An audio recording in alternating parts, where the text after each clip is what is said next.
of unparalleled agency. Assemblies of God Ghana fully backs calls for the declaration of a state of emergency in the flood-affected areas.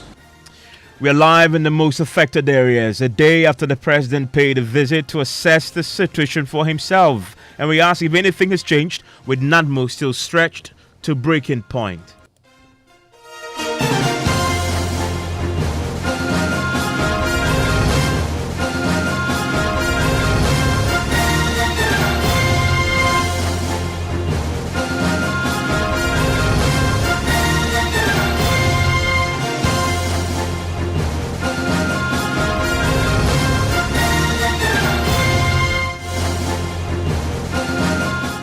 This is Top Story with Evans Mensah.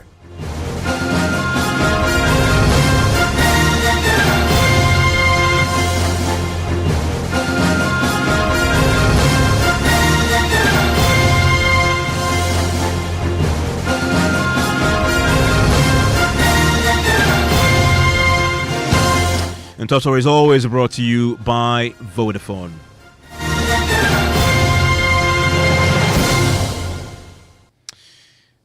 And pressure is tonight mounting on government to declare a state of emergency in areas ravaged by floods from the spillage of the Akosombo Dam. Tonight, doctors dispatched by the Ghana Medical Association have arrived on the ground in some of the worst affected areas following the declaration of a public health emergency yesterday by the Regional Health Directorate.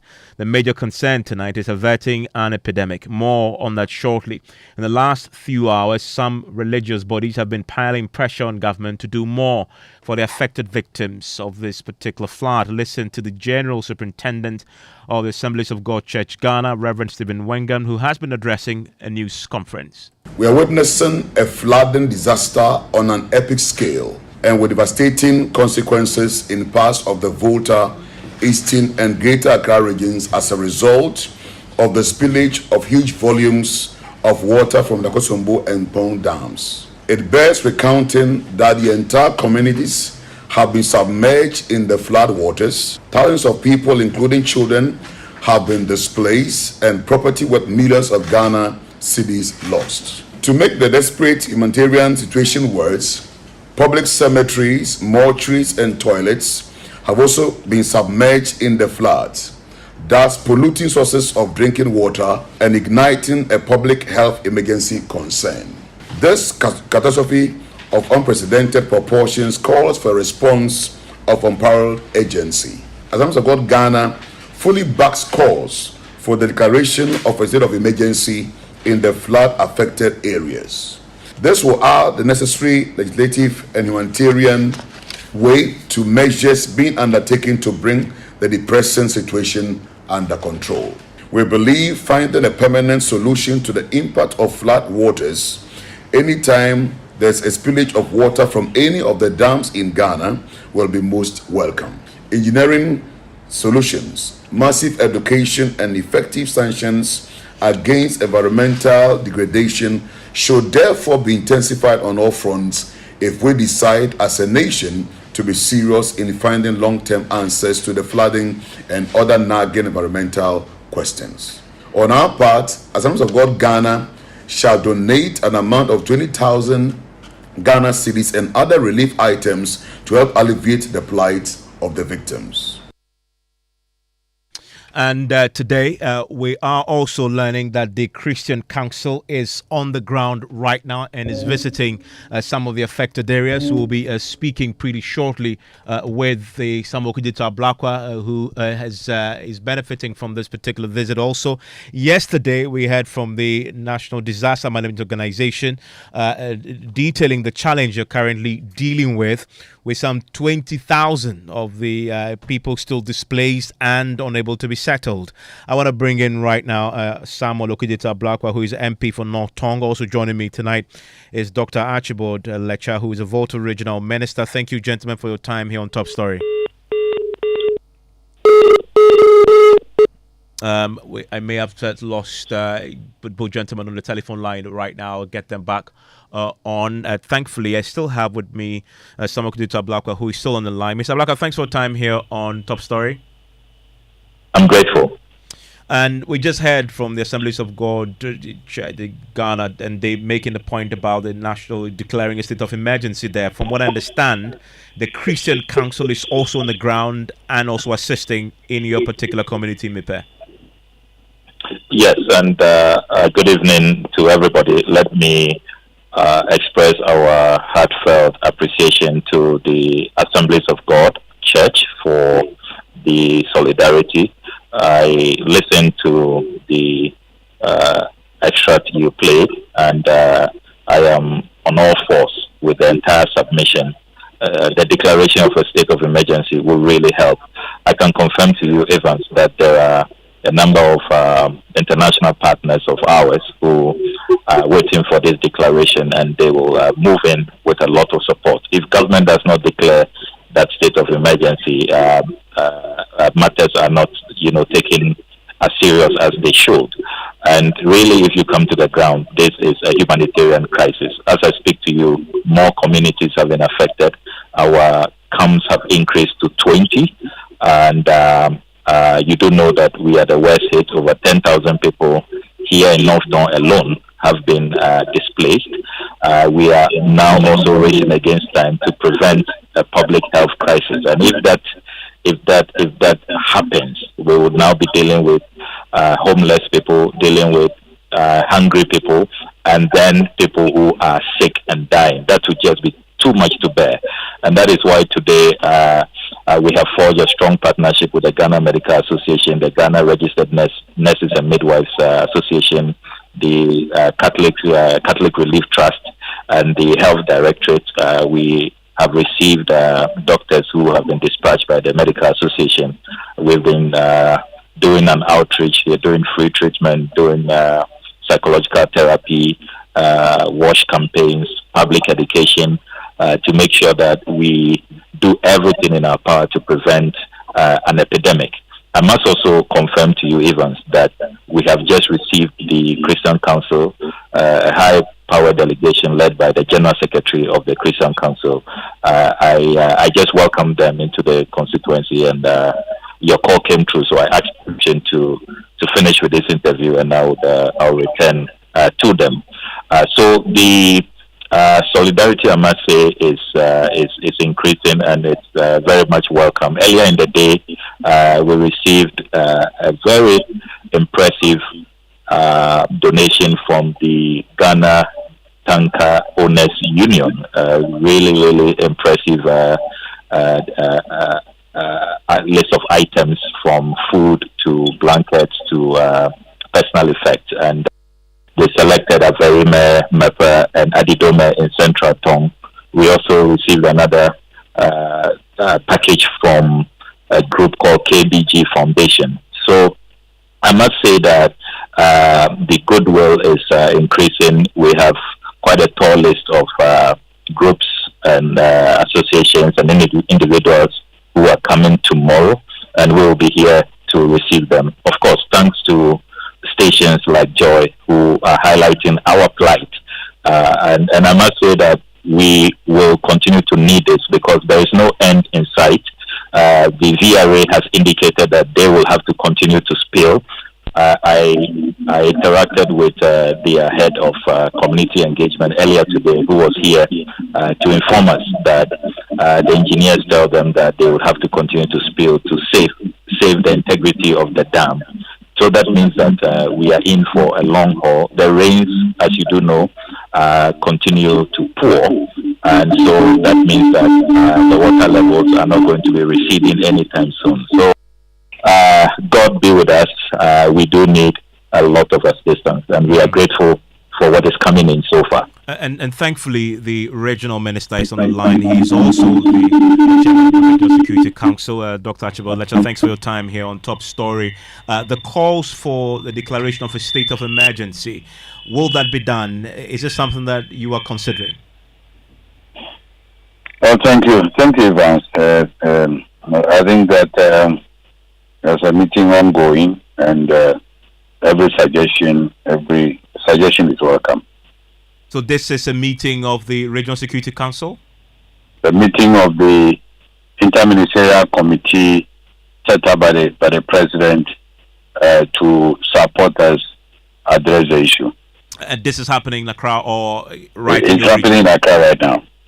And what are the issues on the table right now? What are the various issues being considered by the interministerial committee? I think that all the issues that are coming up will be considered. Let's wait for the end of the meeting, and then we know what other ideas are coming on board. But for the meantime, we are focused on the processes that are ongoing. That is the evacuation of people who are distressed, taking care of those who have been displaced, and we'll be focusing on feeding and supplying food items to those who are the safe havens. But we have extended it to those who are even in their homes. We are involving the chiefs and the queen mothers to help us identify those who are not necessarily at the safe havens, but have also been displaced from their homes, so that we can reach out to them with the relief items. The health issues are also being looked at. Yesterday we were on the ground with the health authorities. The regional director of health services was with us. The deputy regional director in charge of clinical care was with us. The district directors were all with us. And we visited, when the president came, we even visited the mobile clinic that has been established at the St. Kizito School, which is one of the safe havens in North Town. And the nurses were there, doctors were there, and some of whom have also been displaced by the flood waters, but they are still rendering service to the people. I remember yesterday I saw a child who was vomiting. The child was sent there and was taken care of. So we are also educating the public against consuming surface water, which is obviously contaminated because many of the pit latrines have been flooded. So it's our responsibility to provide potable water, to provide safe drinking water for all the people who are affected, so that they are not tempted to drink contaminated water. Apart from that, also the security services are with us. The Ghana Navy is there, Air Force, Marine Police, and we are even we put security men at all the safe havens to protect the displaced people. So whatever we can do to make their lives as comfortable as possible, because these are very trying times. We appreciate that these are very hard times, especially when the levels of the water is not receding at the moment, because the spillage is ongoing and the rains are still falling. And you need So all the help you can get. And there's a view that if you get a state of emergency formally declared, then all the resources will be made available to you, because it triggers a cascade of other. I believe that Evans. I believe sincerely that every genuine effort is being made. We appreciate the genuine concern, and I just and want I think to ask that you, every suggestion is welcome. We'll be taken on board. I just want to ask you, because you chair the Regional Security Council, you will definitely be consulted in this process. Do you want a state of emergency declared? Is this something that you'll recommend for your colleagues who are currently meeting? Yeah, we would obviously consider every suggestion that is coming on board. We have we convene a regional public health emergency committee meeting, and then the regional security council meeting, and we make the appropriate recommendations as we deem fit to His Excellency the President. Samuel Kudita Blakwa, yesterday the President visited, but also on that same day we heard from NADMO that talked about some 26,000 people that they know have been affected. They only can resettle 6,000, which means 20,000 of them are having to stay with friends and just have been left at the vagaries of the weather, the mercy of the vagaries of the weather. Tell me, since the President visited and left, have you seen any improvement in the resources that the state is now being put at your disposal? Yes, we are seeing increase. Sorry, in Dr. the Blakwa. hello. Sorry, I was actually putting that question to Samuel Kudita Blakwa, if he's still with me, Mr. Blakwa. Yes, I'm here. Yes, I was asking you if you've seen any but improvement. let my senior brother conclude. It's fine. I mean, we are in this together, so please let the regional minister conclude. Mr. Lecter, please. Yes, we are still receiving. Thank you, Honorable. We are still receiving relief items, and we are making sure that they are distributed to all the affected communities. I just had a call from Anglong that certain the town is also flooded. So I called NADMO, and they're moving there now with relief items and to make sure the people are safe. I must also say that VRA is supporting us a lot because they provided with vehicles, pickups, and buses that are helping in the relocation process. We are even open to transporting people who have relatives elsewhere and would like to join them.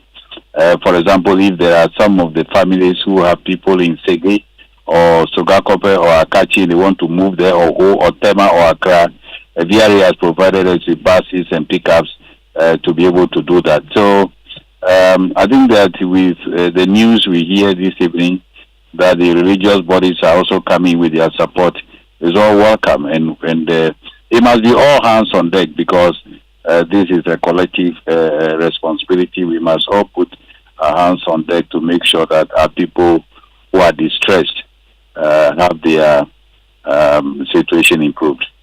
Mr. Blackwell.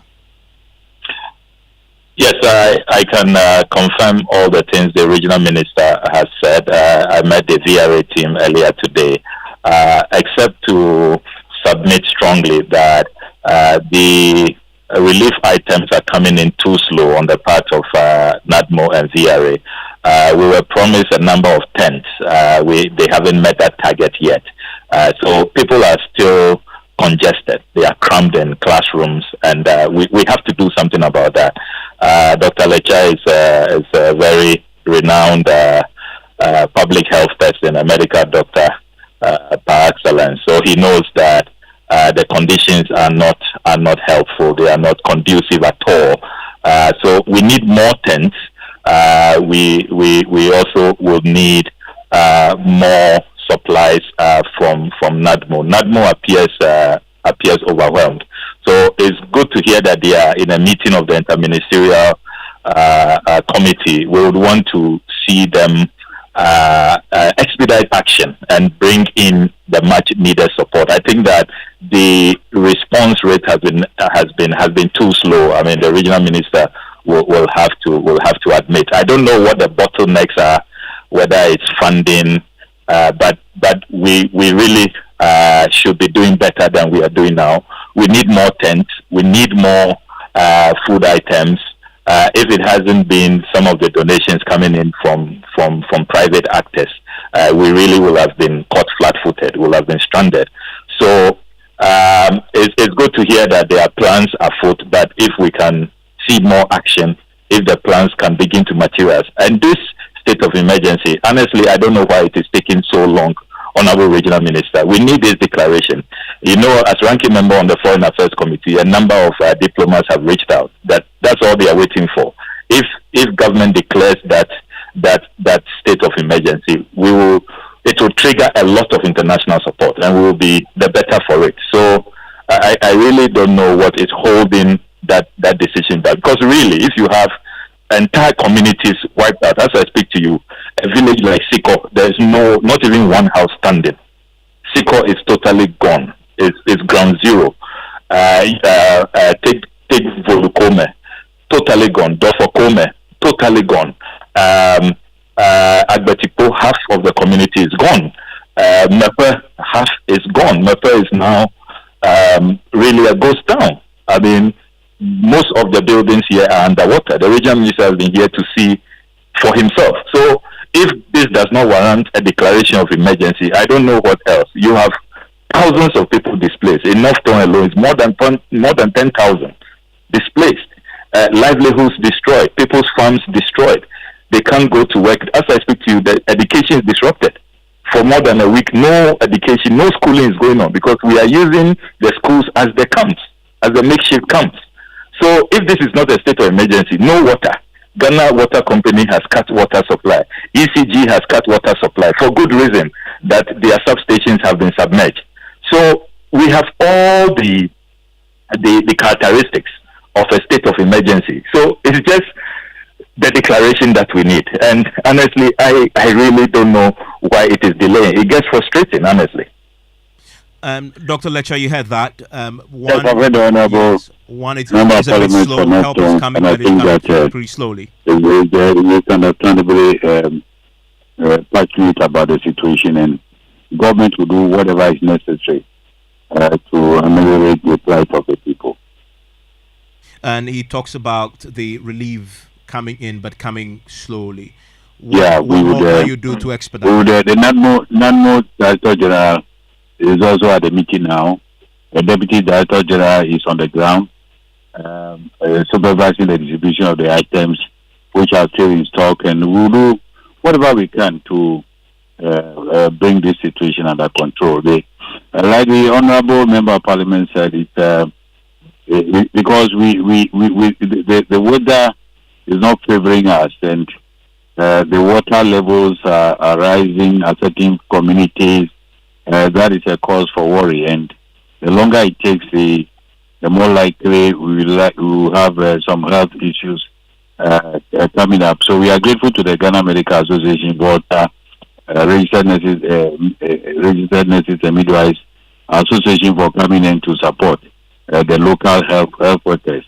There are issues. Some of our health workers have also been displaced, but we're trying to do something about it.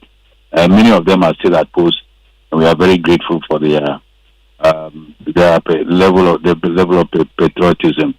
We will put our hands together. The Honorable MP and all of us will come together to make sure that we address the concerns of our people. It's the responsibility of government with the support of all of us. Considering that the Interministerial Committee is meeting tonight, should we expect a major announcement later tonight? Yeah, hopefully. Thank you very much, Dr. Archibald Letcher. Thank you very much, Samuel Kudeta Ablakwa, who's heading back into his meeting with the Christian Council on this very matter. And thankfully, we're also joined by Seji Sajihu Amedume, who is a Deputy Director General of NADMO. He is on the ground. His boss is currently in the meeting, as you've just heard from the Regional Minister, with the Interministerial Committee taking steps now to deal with the shortcomings and the shortfalls that we've seen in the dispatch of relief items. Seji, thanks for the time here on Top Story. Yesterday when we spoke, you still have some 20,000 affected residents who you haven't managed yet to resettle fully. What progress have you made with that? Well, thank you and good evening to your listeners too as well. Those we were talking of are people who have moved to live with friends and relatives in their community. They are the ones that were finding a strategy around which to leave items. But we have started. We are working with assemblymen and the NADMO zonal coordinators and the traditional council to reach quite a number of them. We have started in North Town, South Town, and as I speak, in Central Town, where we are doing similar things. And talk to me about the relief process itself. It's always been a challenge mobilizing. The president was on the ground yesterday, and once the president steps in, you expect that everything will now be done to ensure you get whatever you need. Do you now have what you need adequately to deal with the situation on the ground, or you still have challenges in assessing what you need? Yes, since it's an unfolding assessment that we bring out needs. As we speak, what we need so far in dealing with issues concerning relief, with issues concerning voluntary and evacuation, we have issues public health directorate also come in strongly. And I know there are lots of medical supplies and most of our safe havens. The difficulty, as I've always been saying, are people who are not in one particular location. They are moved to stay with relatives and so on. So when there are challenges, it is sometimes difficult to reach them. So those are the ones we are targeting. Those people now number I think close to 16, 18,000, because now we are currently holding about 7 to 8,000 at the various tables in all the 5 districts. People have moved to state tables as of now. Are you overwhelmed by this? Please, let me. Yeah. And I know that the network is a bit of a challenge considering what is happening there. Just getting a sense of how overwhelming this has been for NANMO, because we're also learning that whilst you deal with the issues that have been triggered by the spillage up north and along the Volta, we are getting reports of flooding there too, which is stretching NANMO pretty thinly. Well, to a large extent, we have a lot of disasters, and as a coordinating agency, we are working close with our first line responders, so that in every district, all the heads of agencies who form our disaster management committee, we are working in close collaboration. But it's quite a challenging situation because it's an unfolding one, and we are not seeing it like immediately. That's more challenging. Thank you very much, Seji Saji Amedume, the Deputy Director General of the NADMO. And if you're listening, as you know, Governor set up a fund, but also many people are now heading to the Volta region to help, to volunteer. As you heard the Minister say, they also require a bit of that. Hands, doctors are in, the nurses are also going. If you can help, please assist, get in there and assist with the humanitarian effort that is currently underway. This is Top Story News Night in a minute. It's 6 o'clock. Wash your hands with Dettol soap to stop the spread of germs.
In the next 60 minutes here on News Night, more rains ahead with the plight of communities devastated by floods from spillage of Akosombo Dam set to worsen.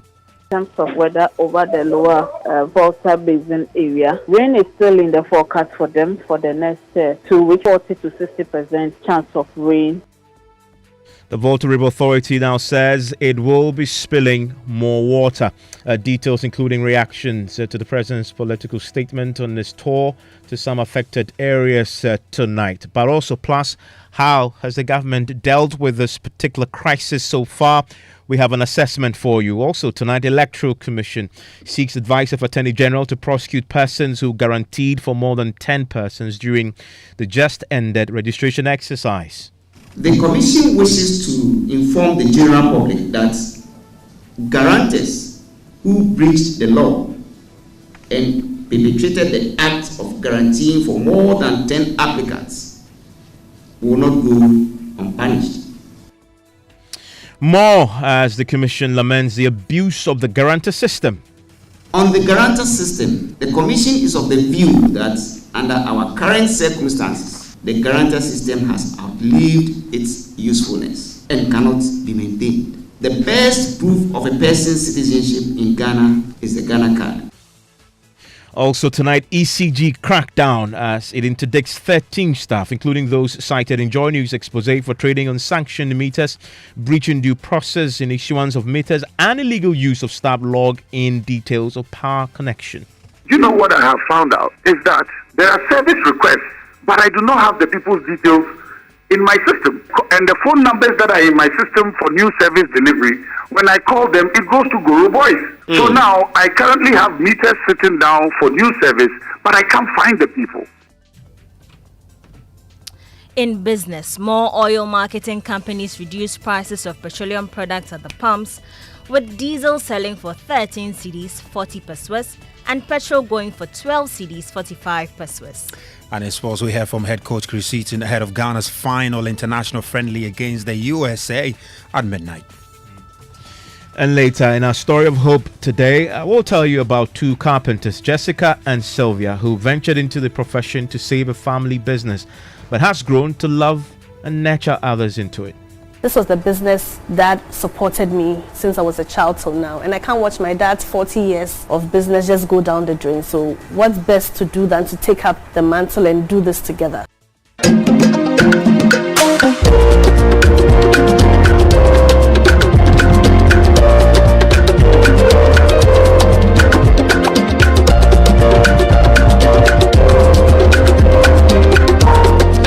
And tonight, Keita Senior High School dedicates win over St. Augustine's College and Tamale SHS to late former contestant James Lutrot and displaced residents in the Volta region. Actually, this win is for everybody in the Volta region. We've heard their sorrows, we've heard their cries, and even at the moment, the school is in danger because the school is just between the lagoon and the sea, and something drastic needs to be done about the whole situation.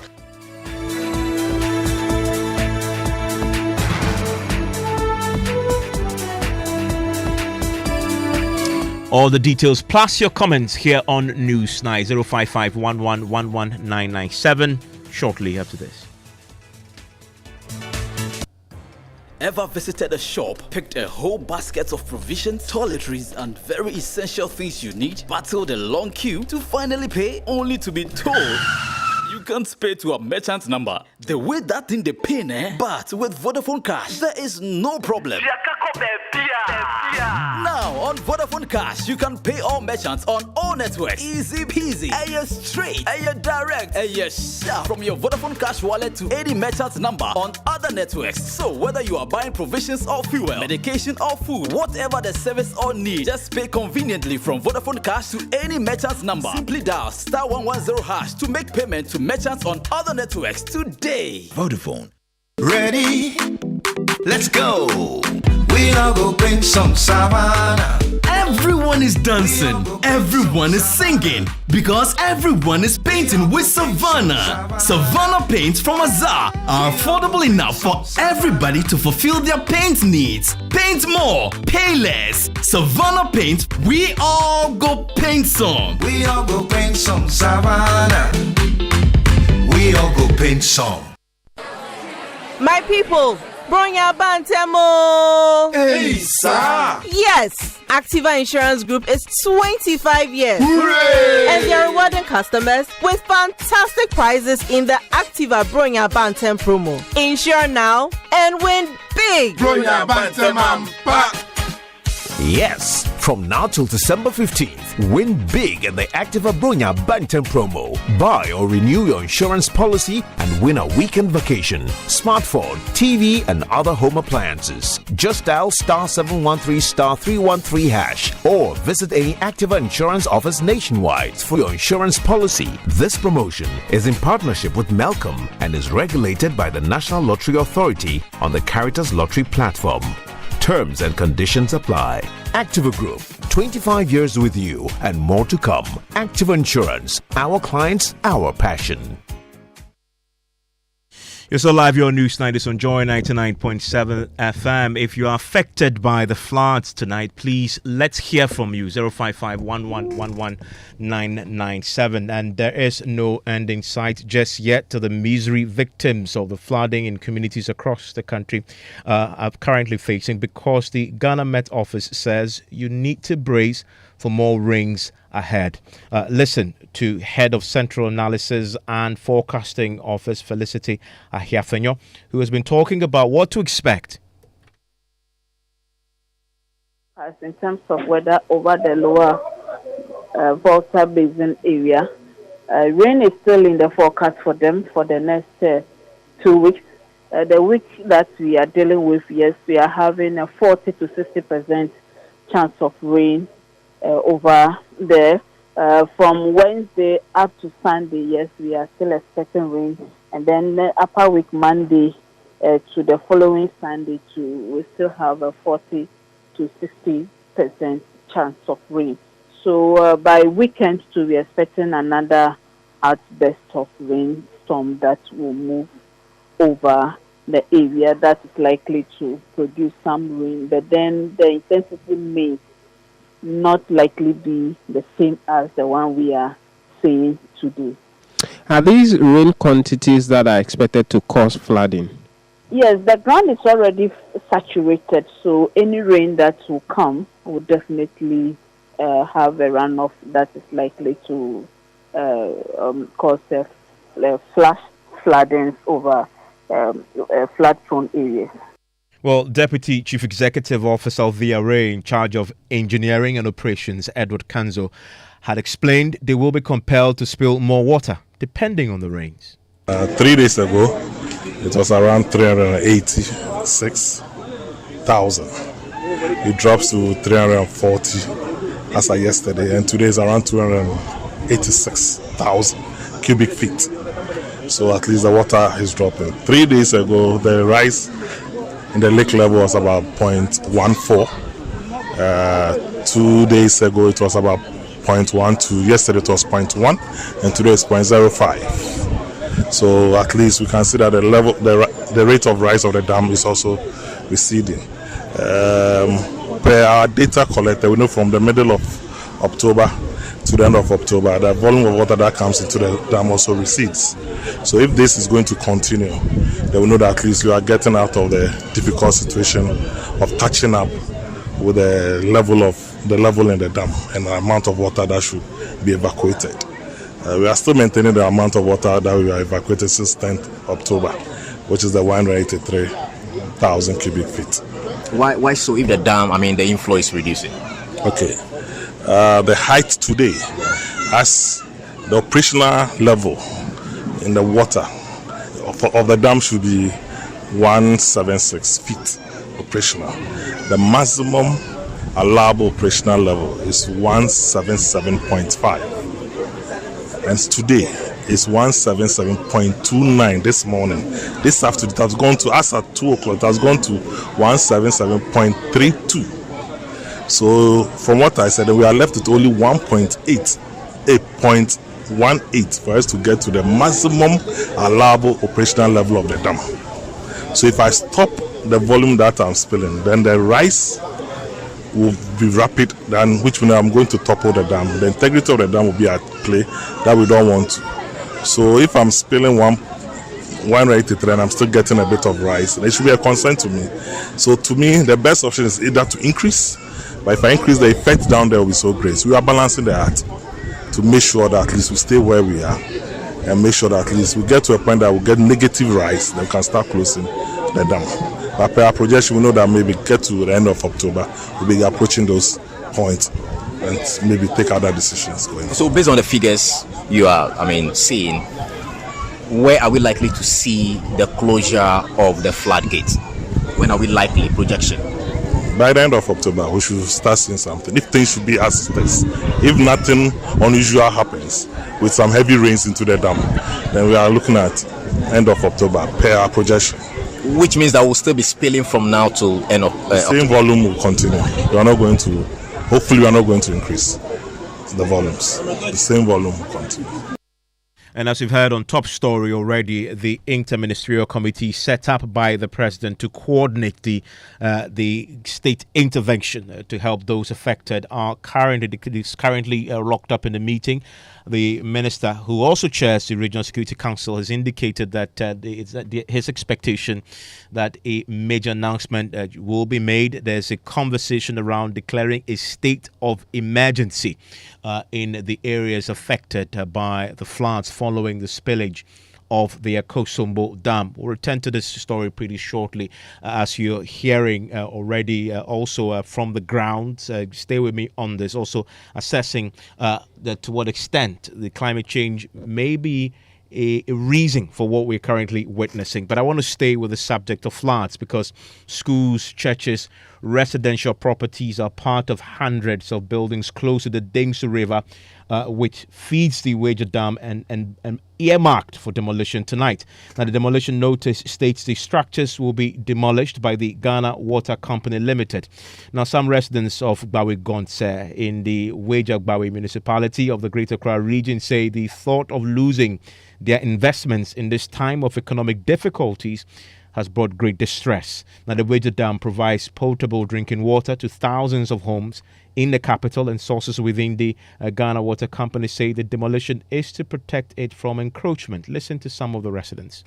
So they were also busy at the assembly, so they decided to come here in the evening so that we all meet and discuss the outcome and what to do about it. So your main concern is that my main concern is property.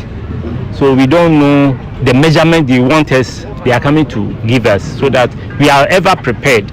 We've had a lot of meetings concerning this inscription, the writing.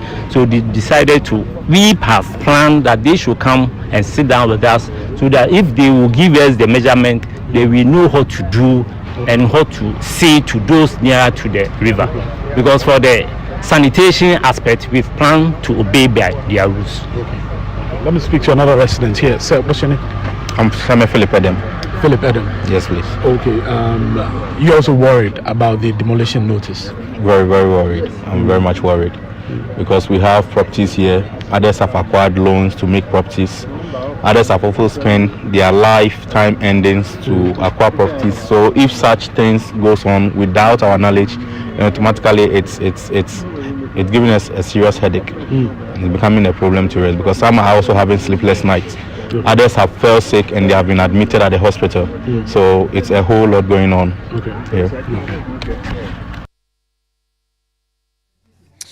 And that's the situation with the Dengsu and the demolition that the Ghana Water Company is currently planning. Also with what we're seeing in the Volta region with the spillage of the Akosombo Dam, the Wager Dam may be next, and that's why we're seeing this intervention at this time by the authorities to avert what we're currently witnessing in the Volta region. I want to bring in right now the Deputy Director, Head of Forecast at the Ghana Met Office, Joe Tete, who joins us on the line right now. Mr. Joe Tete, thanks for your time here on Newsnight. Thank you for having me. We learned earlier from your colleagues that we should expect more rains. Are we expecting these rains largely in the south or across the country? Yes, across the country, because what we had today, I could say Yendi and Itevaros also has some rains in there. So for now, we should be expecting the whole of the country up to the end of this month. Then the north will be cut off. After the north, the middle and the south, the coastal areas will also be experiencing to mid-November. Is this even usual? Yes, I could say so, because we are in a minor rainy season. And for us, the middle belt and the coastal areas, our minor rainy season ends mid-November. But for the northern part of the country, by the end of October, they should be out of the hood. So it is normal. But the only thing is that there are some phenomena that normally enhance this kind of rainfalls, especially when we have something like we have the El Nino phenomena. It tends to aid a lot of rains over our area, especially the western coast. So you say what we're witnessing right now, it's pretty normal at this time of the year? Very well. What do you say then to those who link this to climate change? Normally, when you look at what is happening now, it is normal because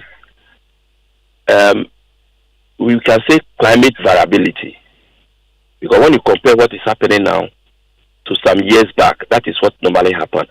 But because of climate variability, last year will be different from this year. Last 2-3 years, about 5 years now, we're not experiencing such a thing. If you look back 10 years ago, we had these experiences. And this is a normal experience. But because of the climate variability and the climate change, at times it drops. But this is a typical rainfall that we are having. That's a great insight into what is happening, also giving us forewarning of what is set to also happen. Joe Tete, thank you very much. He's the Deputy Director of Head of Forecast at the Met Office. Talking about climate change, I want to bring in the Director of Research, Center for Climate Change and Food Security, who joins us on the telephone line right now, Suleimana Isifu. Thank you, sir, for your time here on Newsnight. Hello, Suleimana. Hello, sir. Can you hear me? Okay. Can you hear me, Suleimana? Evans, this is Dennis Anawiti, Executive Secretary of the Pharmaceutical Society. Yes. Okay. I also have the Pharmaceutical Society of Ghana with me. I will bring in Suleimana Isifu pretty shortly.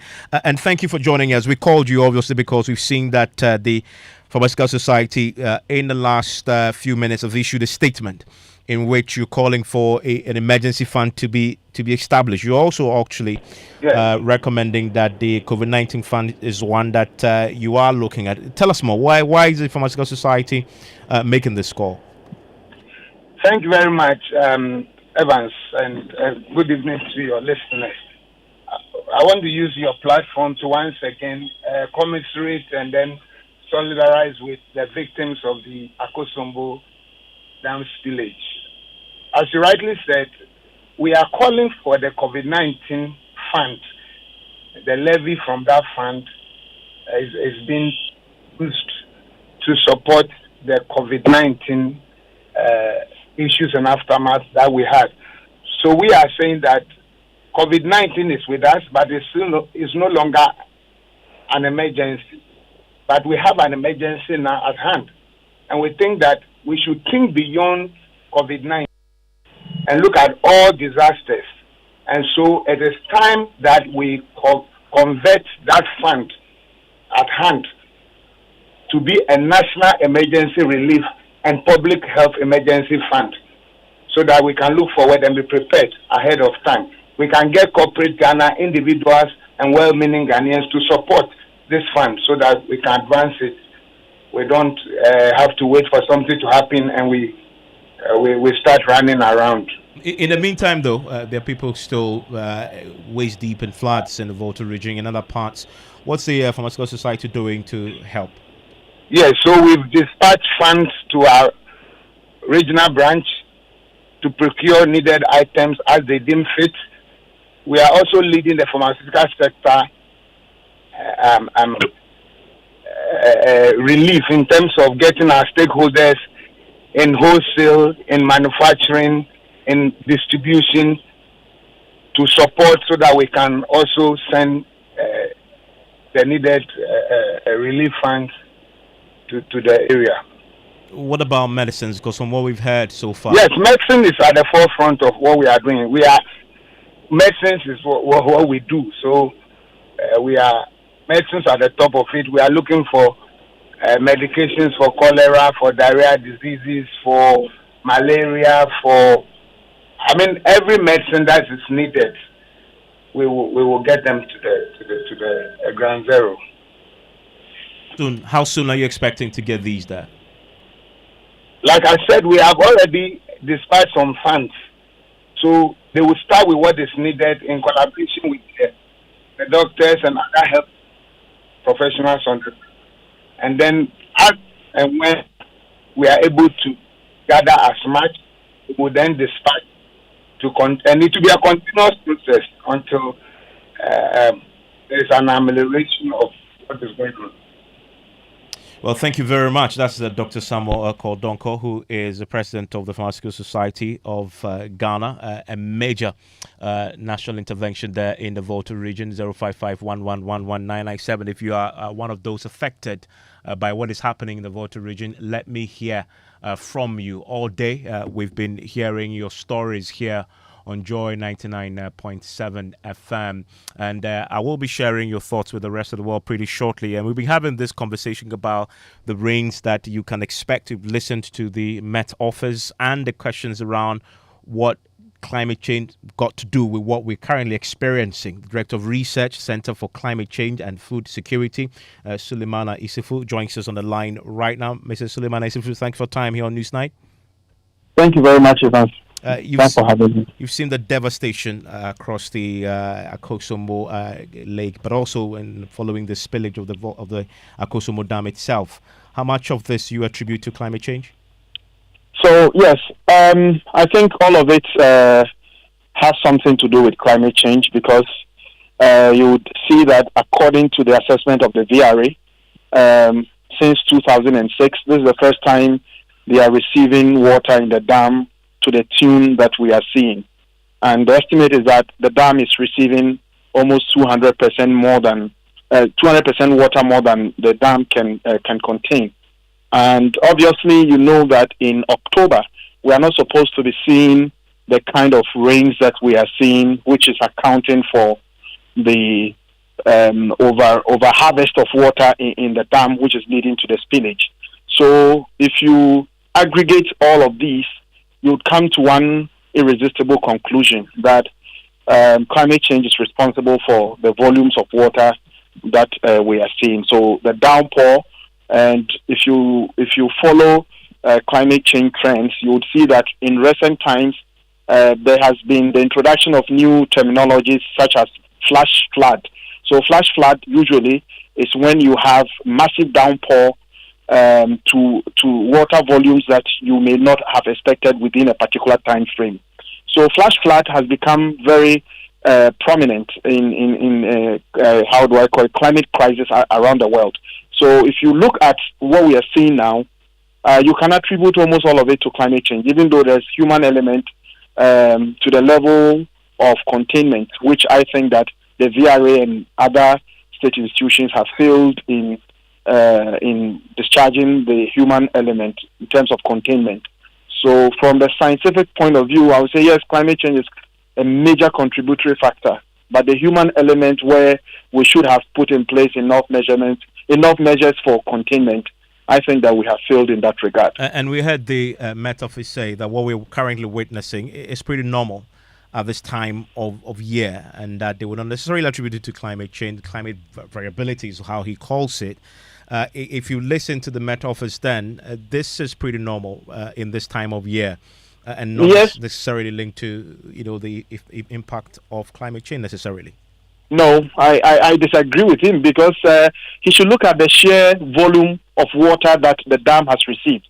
He should also look at the devastation that we've seen. I mean, we have devastation of untold proportions. So I would really be surprised if the Meteo is saying that this has nothing to do with climate change. And probably, I think it is because of this lack of understanding that we did not prepare enough to receive what we are receiving now. So I would rather challenge the Meteo to come again with the assessment. This is a result of climate change, and we have seen the UNFCCC warning about some of these things that we are seeing. So it is not something that we are making this statement out of the blue. No, this is something that has been well documented. As part of the rise in climate, as part of the rise in temperatures, we are supposed to be seeing these kinds of rains. And as I said, historically, we only had this situation as far back as 2006. So over a period of time, we have also seen, we've not seen the sheer volumes that we are seeing now.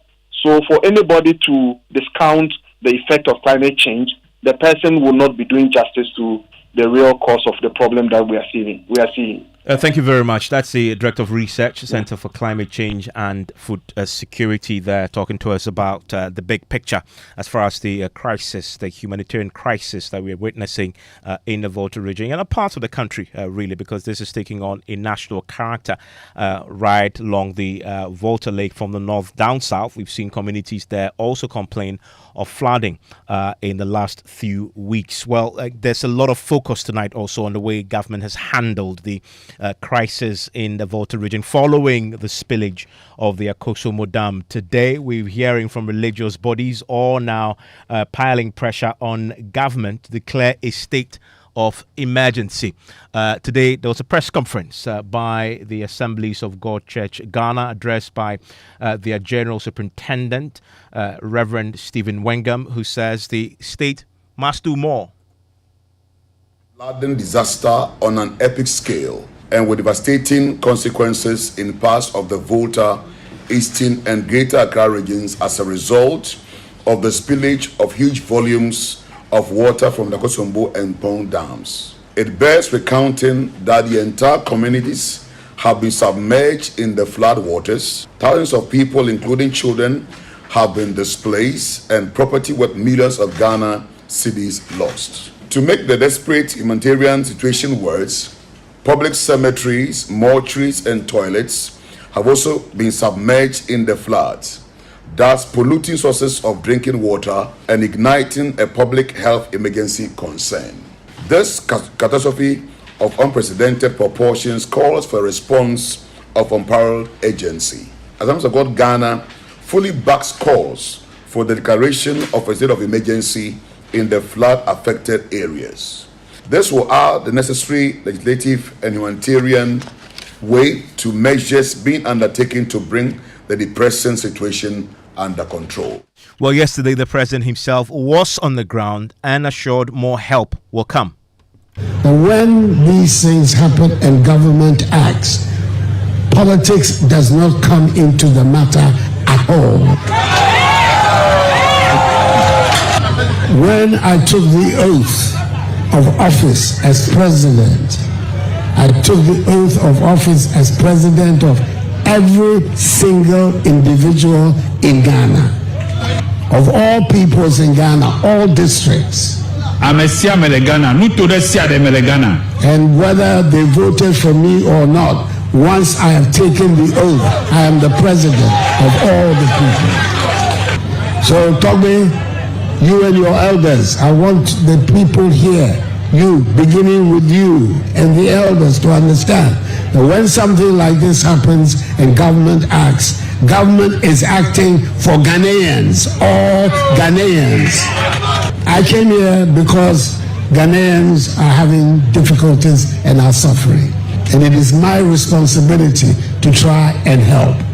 Because if it's a question of counting who votes for me and who doesn't vote for me, I shouldn't be here because you don't vote for me. But that is not my concern. And in any event, one day you will vote for me and my party. Hello, I'm back. So, Tommy, I came here this afternoon to express my sympathies and to commiserate with all the people of Mepe and the area. And as a president there, I want to bring in Dr. Kojo Pumpuni Asante, Director, Advocacy and Policy Engagement at the Center for Democratic Development. Thank you very much, Dr. Kojo Asante, for your time here on Newsnight. Yes, good evening, Evans. Good evening to your listeners. And of course, anytime there's a crisis, it brings into sharp focus how leaders handle it. And you know what they say, the true test of a leader is how he handles crisis. This is certainly a crisis. How has the president fared in your assessment? Well, Evans, I mean, I am mindful of the fact that there is still a crisis at hand. You know, the people who have been displaced, properties that are destroyed, you know, there's still a lot to be done. We don't even know how long this situation is going to continue. Is the water going to continue to rise? Will they recede? So I am mindful not to emphasize on government deficiencies, and also to remind people that whatever the negative sides of the response so far and the criticisms that have come, that there's still work to be done, and that if there are corrective measures and corrective postures that have to be exhibited, then we need to do that. I didn't find some of the comments of the president funny because I thought that I was glad that he was on the ground because until I saw the videos, I did not really have a good sense of what was happening because we had heard about the spillage and the challenges that residents were facing, community members were facing, but I did not think that houses were fully submerged. And I think in the narrative and the discourse so far, there's a clear understanding that there has been a miscalculation of how much water was expected, which threatened both the dam and then now it's also threatening communities are the ones that are suffering for it. So I thought that he didn't need to talk about all the politics. I mean the tone of his message about making sure and giving assurances about what government is going to do. I think it was enough because people are suffering. They don't need to be reminded that they voted for somebody or didn't vote for somebody. And it is not a choice. It's not like a president has a choice that if he had his way, he could decide whether to go and help people because they voted for him or not.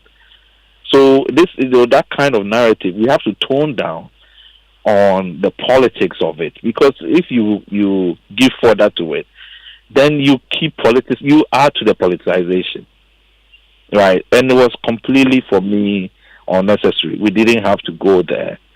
But as I said, there's still a crisis. I hope that the tone continues to be more consistently about making sure that those who are affected, that they can get back to a life that is closer to what they were used to. And we know that's going to be very hard, seeing all the videos and the uncertainties as to what is going to happen, how long it's going to happen for. Dr. Kojo Asante, thank you very much there. What do you make of that? Let me hear from you also. Send me a WhatsApp 055-11-11997 right after business. I will share that with the rest of the world. You also want to stay with us because ECG crackdown tonight as it interdicts 13 staff, including those cited in Joy News expose for trading on sanctioned meters, breaching due process in issuance of meters, and illegal use of staff log-in details for power connection. You want to stay with us. Plus, we hear from the Electoral Commission as they ask for advice from the Attorney General to prosecute persons who guaranteed for more than 10 people during the just ended registration exercise. Emma Davis is here with business. Welcome to Business on Newsnight. More oil marketing companies reduced prices of petroleum products at the pumps, with diesel selling for 13 cedis 40 per Swiss and petrol going for 12 cedis 45 per Swiss. Government announces plans of increasing financing for social intervention programs in the 2024 budget to mitigate against high economic hardship due to the ongoing IMF program. Business News on Newsnight is brought to you by MTN, Kingdom Books and Stationery, Syntex Tanks, and Pepsodent Charcoal and Herbal. Hey, Ma, the way you're always getting alerts these days, I won't be surprised to hear that you have gotten a Momo for Business account by my next visitor. Oh, I'm already on Momo for Business, oh. Since when? Since.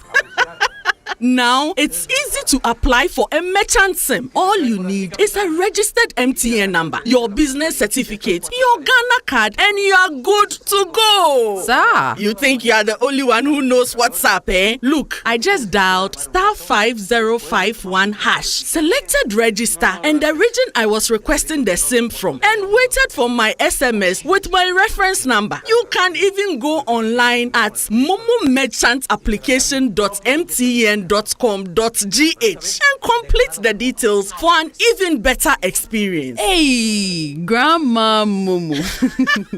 Sign up for Momo for Business the easy and simple way. Just visit momomerchantapplication.mtn.com.gh or dial *5051# and follow the prompts and be on your way to owning a Momo business account today for free. MTN.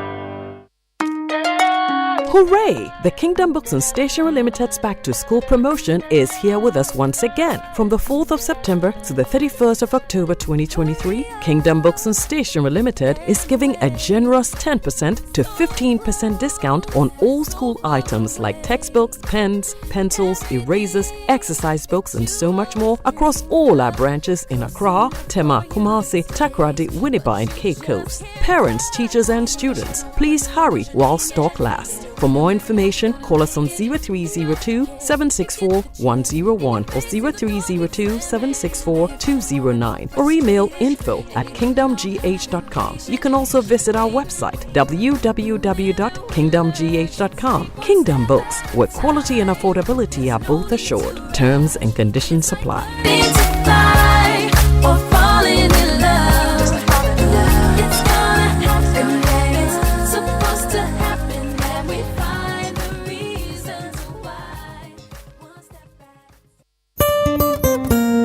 No matter your water needs, Sintex has it all. Sintex Tank was first to introduce double layer tank, and now you can have as many layers as you want. Sintex Tank was first to introduce white inner layer tanks in Ghana, and now introduces the customer specs order, which will let you order any color and size you want. Sintex Tanks gives you the biggest warranty of 7 years, which no other tank gives you. So whatever your water consumption, size of project, or demand, choose Sintex Tank. Sintex Tank, stress-free. Sintex Tank, reliable. Sintex Tank, maximum guarantee. Call 0244 335 168, Kumasi 0505 555 666, or visit syntexgh.com. Sintex Tank, a year strong, a year tough. For over 10 years, Old Mutual has been touching lives in Ghana. Whether you're a trader or a student, an entrepreneur or an employer, or nearing your retirement, we have the right financial solutions tailored just for you. Contact Old Mutual on 030-7000-600 or visit our website on oldmutual.com.gh to learn more. And let's realize your financial freedom together. 10 years of greatness, here for a lifetime. Old Mutual, do great things every day. I'm afraid! Media Sambisanda mo. It's your Ratiano, Mumu, I panic to be written on Podom Yakono. Eh, Quabna. No Mumu wants me to be just smiling, my marrying that day. And the crew, complete me number of people, so you super excellent eba. I had a binding to Braye, who see it in a mobile, some man I want it. Sir, I now could you soon use super excellent Chaco, Nenry dear, and most so we could fit that. No, what you ask you, my mother feel you. Hey, Kojo, sir. Yeah. Pepsodent Heba and a Pepsodent Chaco. A idea. You're gonna natural.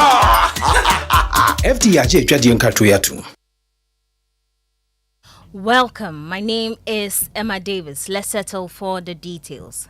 Some oil marketing companies have started reducing prices of petroleum products at the pumps. The reduction comes after the Institute of Energy Security yesterday predicted that prices may see a downward review in the second pricing window. The following report has more. Oil marketing firm Petrosol is selling a litre of petrol at 12 cedis 45 pesos from its earlier price of 12 cedis 99 pesos. Diesel is also going for 13 cedis 40 pesos from the initial price of 13 cedis 69 pesos. Oil marketing company Total Energies is also selling a litre of petrol at 12 cedis 99 pesos from the old price of 13 cedis 60 pesos. Diesel, on the other hand, is selling at 13 cedis 50 pesos from the old price of 13 cedis 95 pesos. Some of the oil marketing companies have told Joy Business the reduction is due to the cedi's stability and drop in prices of crude oil on the international market. Government says it has increased social intervention schemes to help mitigate the impact of the International Monetary Fund program on Ghanaians. The program required government to make some critical adjustments in some areas of expenditure to reduce the country's debt. But speaking to Joy Business, Finance Minister Ken Ofori-Atta said adequate measures will be put in place in the 2024 budget to increase financing to social intervention initiatives. We are really looking at the Youth Start program to see how we can inject much more resources into that to enable, a sense of activity and options as to appropriate skills for people and access to financing at cost that at prices that make sense. So that we are looking to do. But we are going to come up with a growth plan with the budget which will be read sometime in the middle of November. Even when you look at what we are doing with the fund, you can see that with the LEAP program, we have indexed it to make sure that we protect, against inflation, and we are also increasing the number of people that may be eligible to it to make sure that no one is really sort of left behind. Finance Minister Ken Ofori-Atta there.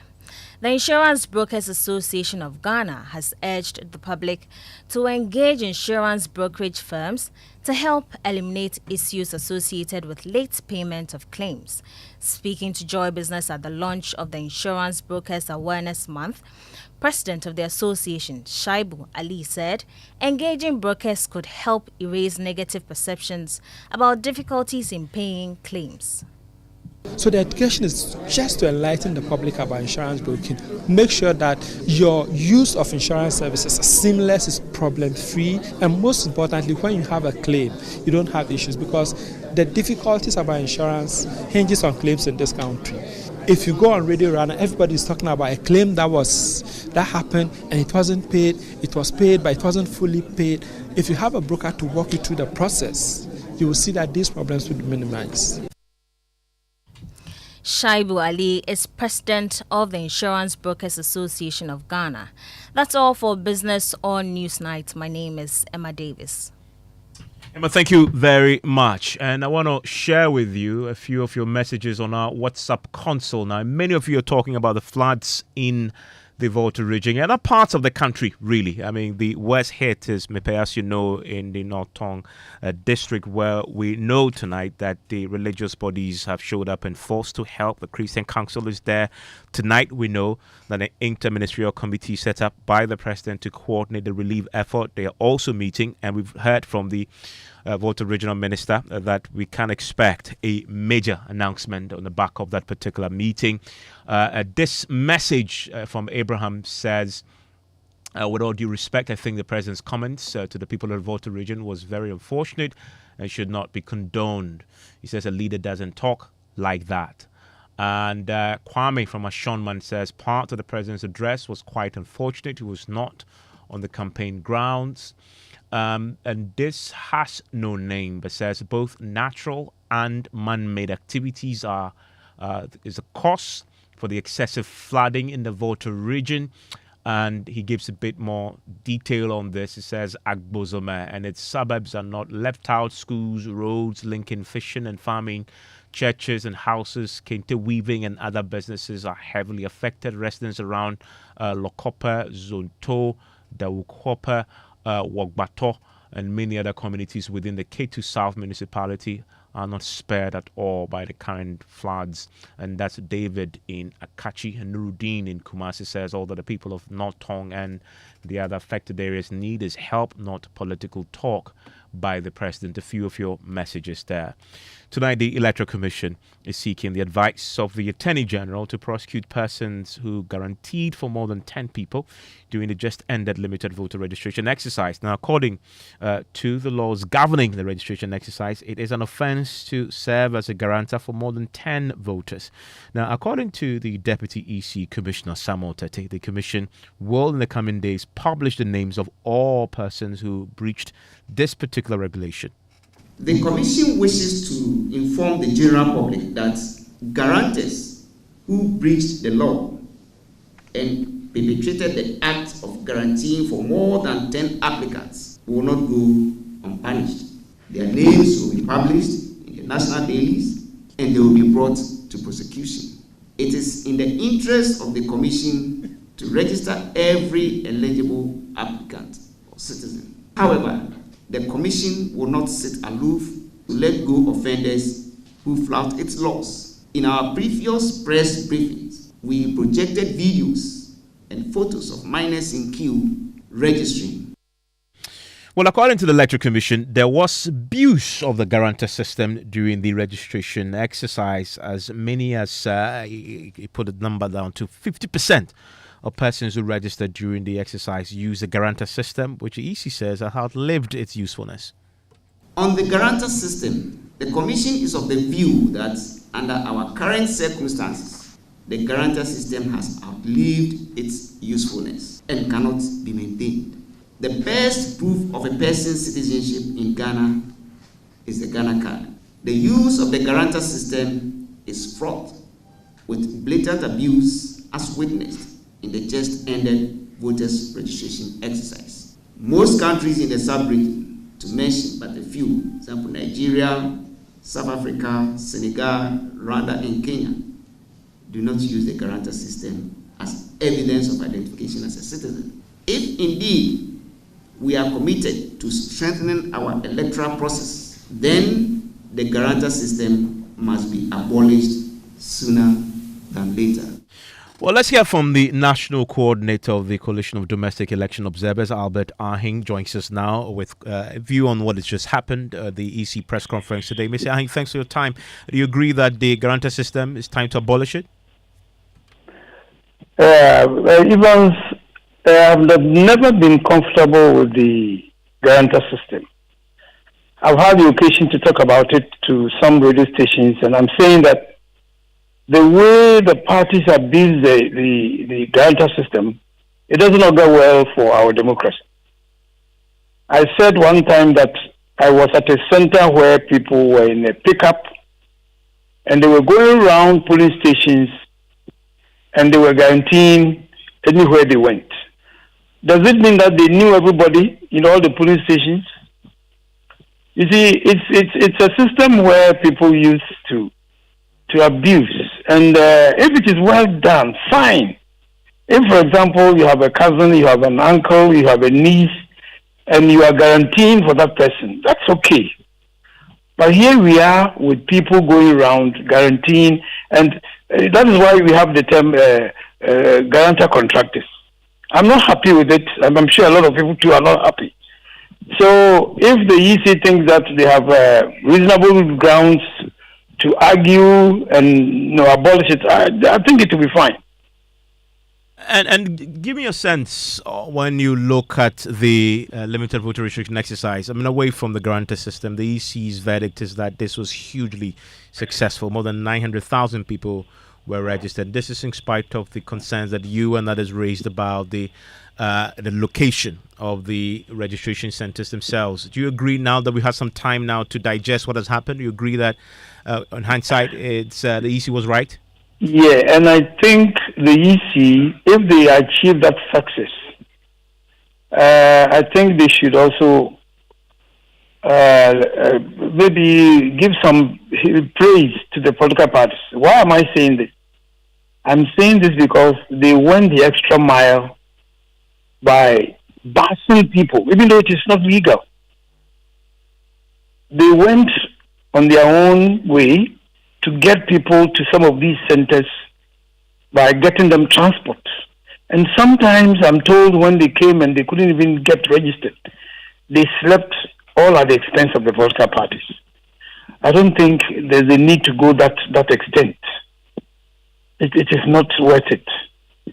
So yes, it was a success, but the parties contributed to that success by carrying people to these centers, who otherwise would have paid money, or they would have even stayed out, not coming at all to register. Ms. Ahi, thank you very much. Thank you, my brother. Ms. Ahi is the National Coordinator for the Coalition of Domestic Election Observers. We can do some sports now, and Ms. Bao is here with the latest. Hello, Ms. Bao. Hello, Evans. Well, at 12:30 midnight, Ghana will take on the United States of America in their final international friendly all the way in the United States in Nashville there. Well, ahead of that game, Chris Heaton has been looking ahead to it, and he says it's a challenge that they are ready to take on. We watched the recent game against Germany, and I think particularly maybe two halves. I thought USA were very good at times in the first half period, but of course up against a very good and experienced German team. So we know the challenges are high, and this is the reason why we're here. We had a very challenging game, of course, on Saturday. I think for probably the first half of the game, we competed well, conceded two poor goals, but you can do that against that type of quality. So, yeah, the challenges will be high, but that's exactly why we're here. Against Mexico by 2-0, and USA themselves lost to Germany by 3-1 in their first international friendly. And ahead of the game against Ghana at midnight tonight, their head coach Greg Berhalter has been saying that they are ready, they've learnt their mistakes and will not repeat them against Ghana.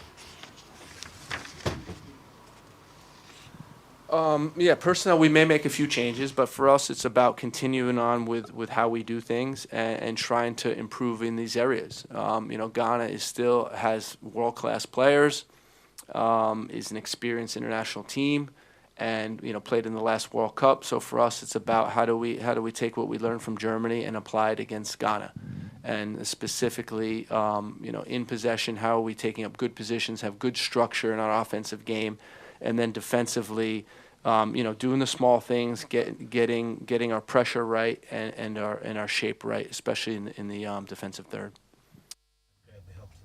Last time Ghana managed to defeat the USA was way back in 2010 in the World Cup, and Asamoah Gyan found the back of the net there.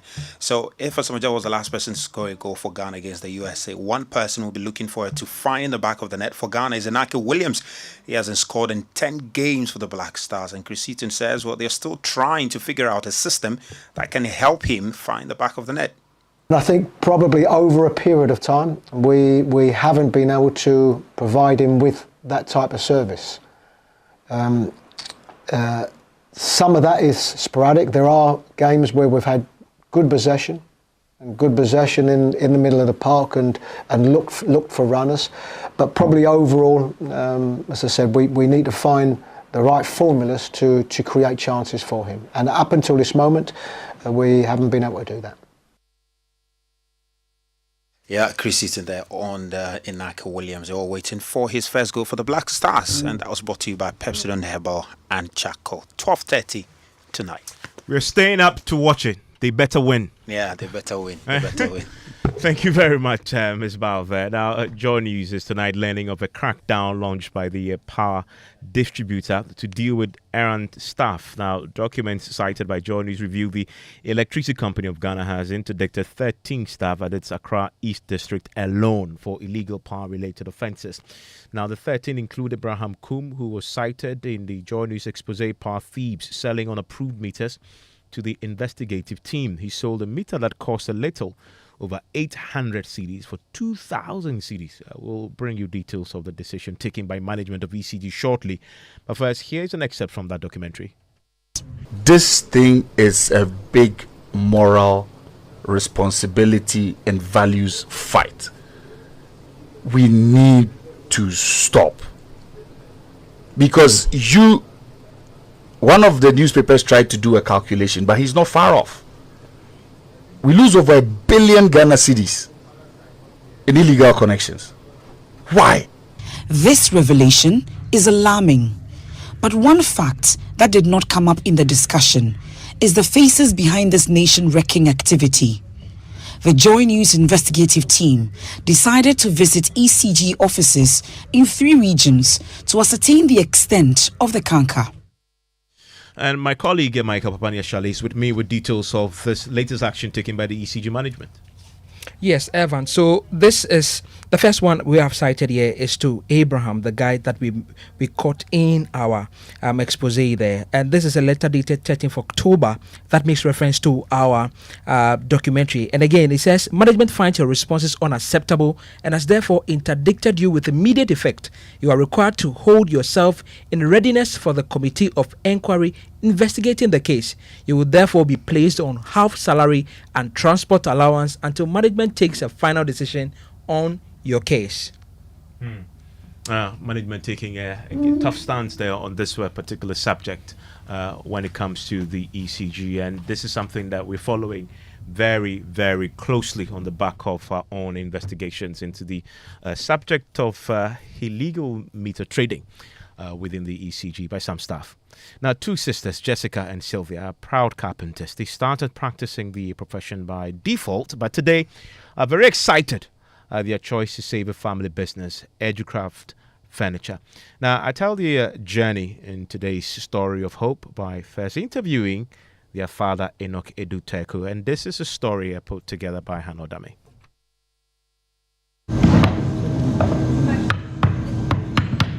Even before he completed secondary school, Enoch Edu-Teku knew the exact career to pursue, woodworks.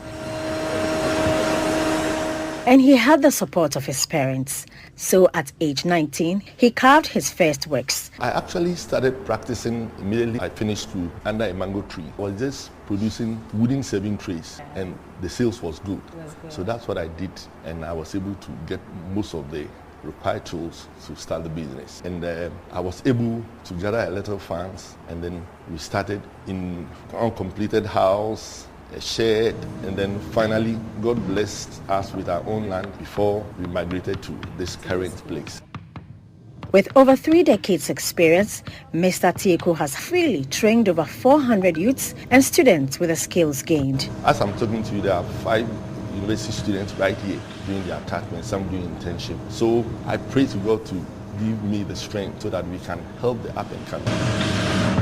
Transitioning into the technology space, however, needed extra hands. That's how Mr. Teku's daughters came on board. Sylvia, the female carpenter, shares her motivation for joining her father. I met a client, and then when I mentioned my name, he was like, are you related to Educrafts? And I said, yes, I was his daughter. And he's like, hey, then you have to go and work for your father. Why? He's like, because the East Legon branch is a mess. I went to see for myself what this client was talking about, and I realized that it was true. So I decided to, come in and help. Her sister, Jessica, then explored a new venture when clients began to demand for them. I started with bookkeeping, and with time, the customers kept asking, oh, if you provide us with bed, can you help someone give me curtains? And I was like, oh, okay, so then there's a gap. So why don't I make this an easy shopping experience for the clients? So then I came up with Educraft curtains. I could actually do this and make the drapery such that it's nice to fit the aesthetics of the client's space.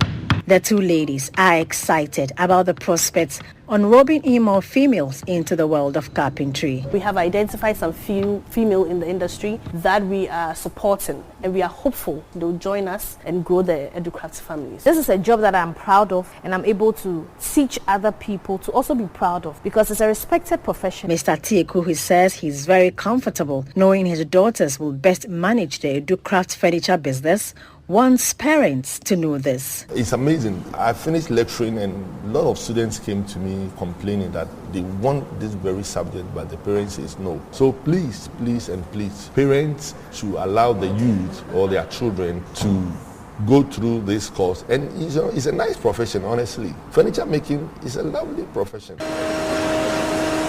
For Joy News, I am Hannah Odame. And just before we go, there is a titanic clash currently unfolding on our screens on Joy News that you don't not want to miss. I'm talking about Presec. They are in a struggle of their lives with Accra Academy. I don't know what's happening there. I want to bring you the details of this right now. I want to go live now to Emmanuel Braikweku, who's joining us on the line from KNUS. Emmanuel, what's happening in this contest? All right, so Evans, the final round just started. At the beginning of the contest was the contest between Accra Academy and then Presec Legon. But the Blue Magicians have proven actually to be the indomitable side, are currently leading comfortably. At the end of the fourth round, they ended with some 60 points, while Accra Academy has by far garnered some 48 points. But the only school from the Western region, Ghana's secondary technical school, seems to be losing out of this competition, and have broken Prempeh's record of having 7 yesterday, and now they have the 60 points. And then I just heard them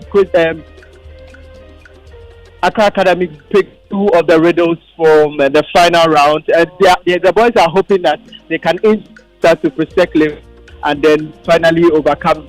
But we are keeping our horns locked right here. And obviously, Presec is leading Accra Academy again, as usual. Accra Academy in the Greater Accra region. Yeah, I mean, as far as Presec is concerned, it's only St. Thomas Aquinas that, has a thing or two on them.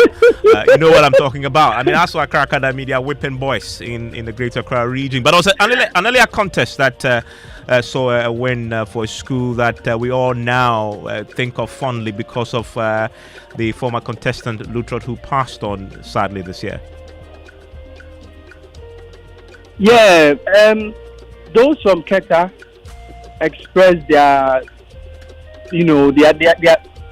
commiserations with the family, and then even those affected by the flood. And then they told me that today's win is for the former contestant, James Lutrot. Exactly, and that's one that we all watched very closely. And guess who is with me? Perpetual is here with me, and guess the school she went to, a setting St. Rose's. Yes, that's correct. Are you in the competition? Unfortunately, no. The National Science and Maths Quiz, you even know the full name? Have you ever encountered that before? Yes, we have. In your life as a former student of the school? Oh, yes. Okay. When I completed school, I remember we were the first batch during that time to have represented. But unfortunately, we've not been able to come far. So, yeah. Okay. Some people have tagged us. It's good when you admit you didn't go to a good school. Please, it's a very good school. National Science and Maths Quiz is not the only indication of St. Rose's being a good school. Okay, hopefully, Geek Squad will do something that St. Rose's could not do. What's happening, Geek Squad, tonight? We are looking at cybersecurity awareness in terms of how we can report cyber crimes when they come up. Because October is a month of cybersecurity awareness, we want to let our listeners know how, when they encounter issues, they can report it and the procedures to do that.